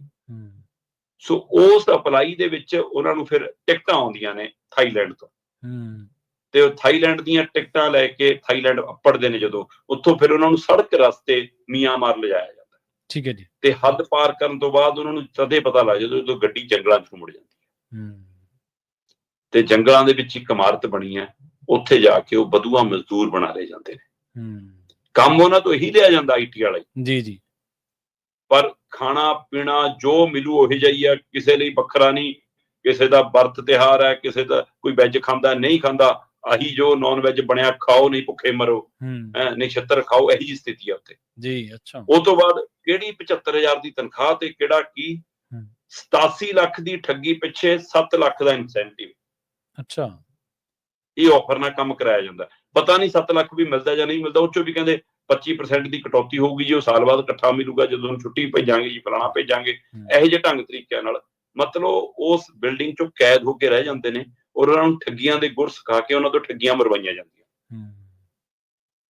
ਤੇ ਇਹ ਮਿਆਂਮਾਰ ਦੀ ਫੌਜ ਨੇ ਬੱਚੇ ਰਿਹਾ ਕਰਾਏ। ਠੀਕ ਹੈ। ਤੇ ਰਿਹਾ ਕਰਾ ਕੇ ਜਿਹੜੇ ਜਿਹੜੇ ਮੁਲਕਾਂ ਦੇ ਸੀ ਉੱਥੇ ਉੱਥੇ ਨੂੰ ਭੇਜੇ। ਉਹਨਾਂ ਚੋਂ 500 ਤੋਂ ਵੱਧ, 509 ਜਾਂ 510 ਦੇ ਕਰੀਬ ਭਾਰਤੀ ਸੀ ਸ਼ਾਇਦ। ਤੇ ਉਹਨਾਂ 'ਚ 42 ਤੋਂ 49 ਦੇ ਕਰੀਬ ਕਹਿੰਦੇ ਪੰਜਾਬੀ ਨੇ, 24 ਦੇ ਕਰੀਬ ਰਾਜਸਥਾਨੀ, ਔਰ ਸਧਾਰਨ ਘਰਾਂ ਦੇ ਜਵਾਕ ਨੇ। ਪੁਲਿਸ ਨੇ ਵੈਰੀਫਾਈ ਕੀਤਾ, ਸਾਰਾ ਕੁਝ ਕੀਤਾ। ਉਹਨਾਂ ਦੀ ਫਿਰ ਇੱਥੇ ਦੇ IT ਮਾਹਿਰਾਂ ਨਾਲ ਪਹਿਲਾਂ ਮੀਟਿੰਗ ਕਰਾਈ, ਉਹਨਾਂ ਨੂੰ ਸਮਝਾਇਆ ਕਿ ਭੁੱਲ ਜਾਓ ਚੈਪਟਰ, ਜੇ ਤੁਸੀਂ ਇੱਥੇ ਆ ਕੇ ਠੱਗੀ ਕੀਤੀ ਤਾਂ ਤੁਸੀਂ ਹੁਣ ਜਦੇ ਫੜੇ ਜਾਓਗੇ, ਤੁਹਾਡਾ ਟਰੈਪ ਰਿਕਾਰਡ ਹੈਗਾ। ਇਸ ਲਈ ਇੱਥੇ ਹੁਣ ਇਹ ਕੰਮ ਨਾ ਕਰਿਓ, ਹੁਣ ਚੰਗਾ ਕਰੋ ਹੋਰਾਂ ਬੱਚਿਆਂ ਦਾ। ਮੇਰਾ ਸਵਾਲ ਇਹ ਹੈ ਪ੍ਰਵੀਨ ਜੀ, ਇਹ ਸਾਰੀ ਕਾਰਵਾਈ ਬਾਅਦ ਚੋਂ ਲੀਕ ਪਿੱਟੀ ਜਾਂਦੀ ਹੈ। ਅਜੇ ਤੱਕ ਸੂਬਾ ਸਰਕਾਰਾਂ ਜਾਂ ਕੇਂਦਰ ਸਰਕਾਰਾਂ ਕੋਈ ਅਜਿਹਾ ਵਿੰਡੋ ਕਿਉਂ ਨਹੀਂ ਬਣਾ ਪਾਈਆਂ ਕਿ ਕਿਸੇ ਵੀ ਵਿਦੇਸ਼ ਜਾਣਾ ਵੀ ਇੱਥੋਂ ਕ੍ਰਾਸ ਚੈੱਕ ਕਰਾ ਕੇ ਜਾਓ। ਸਹੀ ਇਹ ਜਿਹਾ ਕੋਈ ਕਿਉਂ ਨਹੀਂਗਾ ਕਿ ਜਿੱਥੋਂ ਆਇਡੈਂਟੀਫਾਈ ਹੋਵੇ ਕਿ ਜਾਇਜ਼ ਹੈ, ਨਜਾਇਜ਼ ਹੈ, ਧੋਖਾਧੜੀ ਹੈ, ਗਲਤ ਹੈ। ਸੋ ਤੁਹਾਡੇ ਹਰ ਮੁਲਕ ਦੇ ਵਿੱਚ ਤੁਹਾਡੇ ਅਦਾਰੇ ਖੁੱਲੇ ਨੇ, ਤੁਹਾਡੇ ਦਫ਼ਤਰ ਖੁੱਲੇ ਨੇ, ਤੁਹਾਡੇ ਕੌਂਸਲੇਟ ਜਨਰਲ ਬੈਠੇ ਨੇ, ਤੁਸੀਂ ਇਸ ਪ੍ਰਕਿਰਿਆ ਨੂੰ ਕਿਉਂ ਨਹੀਂ ਅਜੇ ਤੱਕ ਅਪਣਾ ਪਾਉਂਦੇ? ਕੀ ਇਸ ਦੇ ਵਿੱਚ ਕੋਈ ਹਿੱਸਾ ਪੱਤਾ ਹੁੰਦੀ ਹੈ ਕਿ ਭਾਈ ਗੁਜਰਾਤ ਦੀ ਠੱਗੀ ਤਾਂ ਮੁਲਕ ਚੱਲੇ ਰਿਹਾ ਫਿਰ? ਸਹੀ ਹੈ, ਬਿਲਕੁਲ ਜੀ। ਹੋਰ ਗੁਜਰਾਤੀਆਂ ਨੂੰ ਹੋਰ ਕੰਮ ਪਤਾ ਨਹੀਂ ਕਿਹੜੇ ਕਿਹੜੇ ਹੁੰਦੇ, ਪਰ ਠੱਗੀ ਵਾਲਾ ਕੰਮ ਬੜੀ ਸਫਾਈ ਨਾਲ ਕਰਦੇ ਆ। ਇਹ ਤਾਂ ਲਲਿਤ ਮੋਦੀ ਦੀ ਵੀ ਖਬਰ ਆਪਾਂ ਸਾਂਝੀ ਕਰਕੇ ਹਟੇ ਆ। ਤੇ ਚਾਹ ਵੇਚਣ ਵਾਲਾ ਭਾਈ ਆਪਣੇ ਸਾਰਾ ਭਾਈਚਾਰਾ ਏਦਾਂ ਨਹੀਂ ਹੁੰਦਾ, ਪਰ ਚੰਦ ਅਜਿਹਾ ਲੋਕਾਂ ਕਰਕੇ ਬਦਨਾਮੀ ਸਭ ਦੀ ਹੁੰਦੀ ਹੈ। ਬਿਲਕੁਲ ਜੀ। ਸ਼ਰਮਾ ਜੀ, ਇਹਨਾਂ ਖਾਸ ਖਬਰਾਂ ਤੇ ਖਾਸ ਜਾਣਕਾਰੀਆਂ ਦੇ ਲਈ ਤੁਹਾਡਾ ਬਹੁਤ ਬਹੁਤ ਧੰਨਵਾਦ ਜੀ। ਬਹੁਤ ਸ਼ੁਕਰੀਆ ਜੀ। ਪ੍ਰੋਗਰਾਮ ਖਬਰ ਤੇ ਨਜ਼ਰ ਨੂੰ ਆਪਾਂ ਇੱਥੇ ਸਮਾਪਤ ਕਰਾਂਗੇ। ਤੁਹਾਡਾ ਸਾਰਿਆਂ ਦਾ ਵੀ ਬਹੁਤ ਧੰਨਵਾਦ। ਸਤਿ ਸ਼੍ਰੀ ਅਕਾਲ। ਜੁੜੇ ਰਹੋ ਪੰਜਾਬੀ ਰੇਡੀਓ USA ਦੇ ਨਾਲ।